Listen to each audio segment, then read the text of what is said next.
আমাকে বলতে দিন। আপনি না না মোশন কি আমি ইতিহাস আমি ভবিষ্যৎ নির্ধারণ করব কি করে?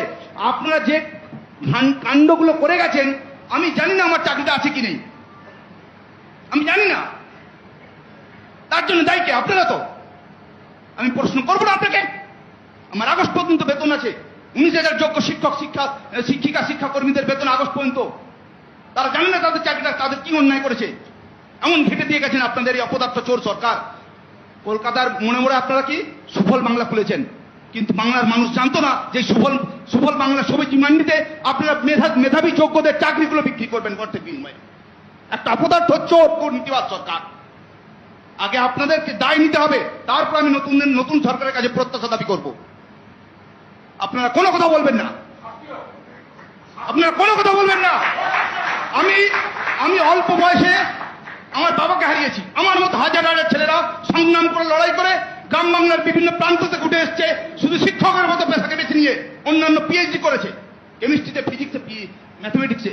তারা অন্যায় করেছে, এই পেশাটাকে বেছে নিয়ে বড় বড় ডায়লগ দিচ্ছেন মঞ্চে কোথায়। আপনাদের কোনো অসুবিধা হয় না। আমার পরিবারের দায়িত্ব কে নেবে?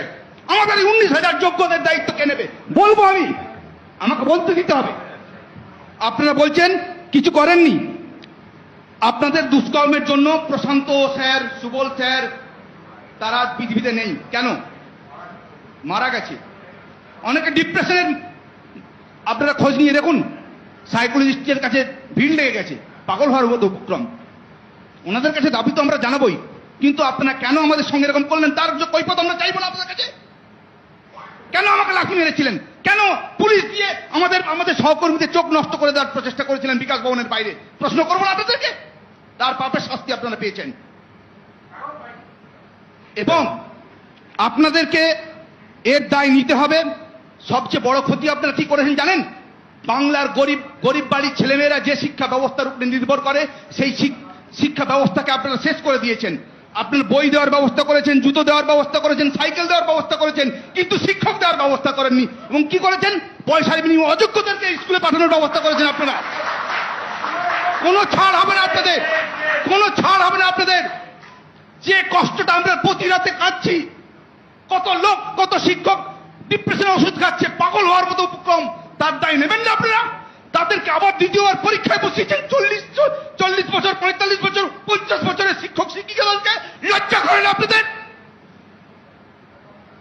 তারা যদি পাস না করে তাদেরকে আবার তাদের ছেলে মেয়েদের, তাদের ফ্যামিলির দায়িত্ব কে নেবে?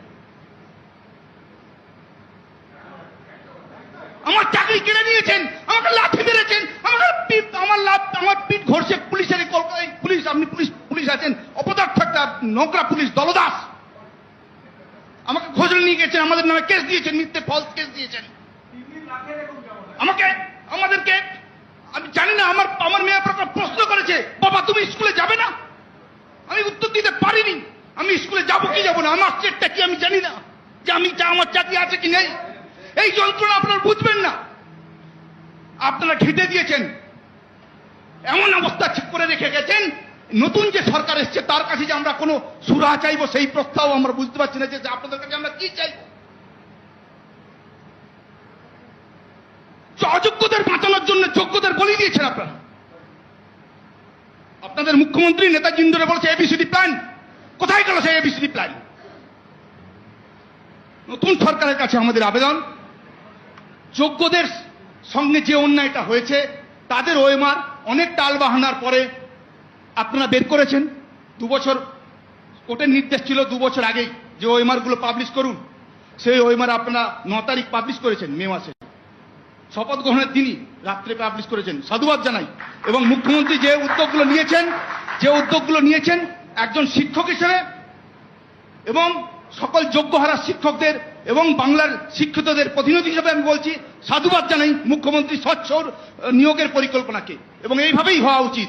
কিন্তু তার সঙ্গে আপনাদের কাছে করজোড়ে একটা নিবেদন, যে 45, যে 50, যে 48 বছরের শিক্ষক শিক্ষাকর্মী ম্যাডামরা চাকরি হারিয়েছে তাদের প্রতি সহানুভূতিশীল হয়ে তাদের চাকরিগুলো ফিরিয়ে দেওয়ার একটা ব্যবস্থা আপনারা করুন। যে ওএমআর গুলো আপনারা বের করেছেন সেই ওএমআর এর ভিত্তিতে আমাদেরকে সেগ্রিগেশন করে সুপ্রিম কোর্টের কাছে আইনের মাধ্যমে আমাদের চাকরিগুলো ফিরিয়ে দেওয়ার ব্যবস্থা করুন, আমাদের পরিবারগুলোকে বাঁচান।